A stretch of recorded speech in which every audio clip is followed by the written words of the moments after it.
Hello, আসসালামু আলাইকুম। Vector হ্যাক্সের দ্বিতীয় পর্ব নিয়ে আপনাদের সামনে হাজির হয়েছি।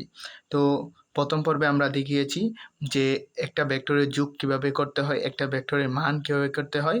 তো আজকে আমরা দেখাবো হচ্ছে গিয়ে ভেক্টরের ডট গুণন, ক্রস গুণন, এর দিকে ভেক্টরের দিকে একক ভেক্টর কীভাবে নির্ণয় করা হয় সেইগুলো আজকে দেখব। তো আমরা প্রথমেই ভেক্টরগুলোকে তুলে ফেলবো। হোম বাটনে ক্লিক করার পরে আমরা ভেক্টরের যে অপশনগুলো সেটার মধ্যে চলে যাব। সেটার মধ্যে গিয়ে আমরা টুলস অপশনে চলে যাব।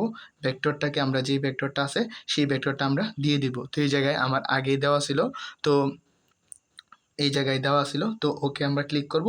ক্লিক করার পরে আমরা তো এইদিকে বলছে যে এ ভেক্টরের দিকে একক ভেক্টর। তো এ ভেক্টরের দিকে একক ভেক্টর যখন আমরা নির্ণয় করতে চাইবো তখন হচ্ছে গিয়ে প্রথমে আমরা ক্যাটালগে গিয়ে ভেক্টর এটাকে ডিফাইন করে দেব। ভেক্টর এ ইনটু, তো আমরা একক ভেক্টর নির্ণয় করব কীভাবে, এ ভেক্টরের দিকে এ ভেক্টরের মান, A vector is equal to A vector by মান।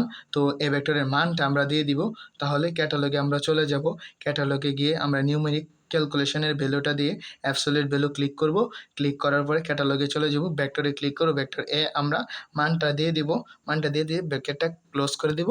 তাহলে আমরা কিন্তু আমার চলে এসেছে যে হ্যাঁ, এ ভেক্টরের দিকে একক ভেক্টরটা কিন্তু চলে এসেছে। তারপরে আমরা চলে আসবো আবার, হ্যাঁ, একটা ডট গুণ কীভাবে, এ ভেক্টর এবং বি ভেক্টরের ডট গুণ কীভাবে করতে হয়। ক্যাটালগে চলে যাব, ভেক্টর এটাকে ইনক্লুড দেবো। ইনক্লুড দেওয়ার পরে আমরা আবার ক্যাটালগে চলে যাব।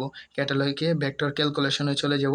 ভেক্টর ক্যালকুলেশনে গিয়ে এই জায়গায় 4টা জিনিস আছে, যে ডট প্রোডাক্ট, ক্রস প্রোডাক্ট, তো অ্যাঙ্গেল, ইউনিট, ভেক্টর। তো আমরা এখান থেকে ডট প্রোডাক্টটাকে ক্লিক করব। তো এই জায়গায় ডট প্রোডাক্টটা চলে এসেছে। আবার ক্যাটালগে চলে যাব। ক্যাটালগে গিয়ে ক্যাটালগে ক্লিক করার পরে ভেক্টরটাকে আমরা ডিফাইন করে দেব ভেক্টর বি। তাহলে বি এ ভেক্টর এবং বি ভেক্টরের যে ডট প্রোডাক্ট আসে সেই ডট প্রোডাক্টটা কিন্তু -10 চলে এসেছে। তো কিন্তু আমরা ডট গুণন খুব সহজেই করে ফেলতে পারি, এ ডট বি। তারপরে আমরা চলে আসবো হচ্ছে গিয়ে এ ক্রস বি এর মধ্যে চলে আসবো। তাহলে আমরা এসি ধরে ক্লিক করে এটা মুছে দেব। তারপরে আমরা ক্যাটালগে চলে যাব, ভেক্টরটাকে ডিফাইন করে দেব। ভেক্টরটা ডিফাইন করার পরে আবার আমরা ক্যাটালগে চলে যাব, ভেক্টর ক্যালকুলেশনে চলে যাব। এই জায়গায় আছে ক্রস প্রোডাক্ট, তো ক্রস প্রোডাক্টে চলে যাব।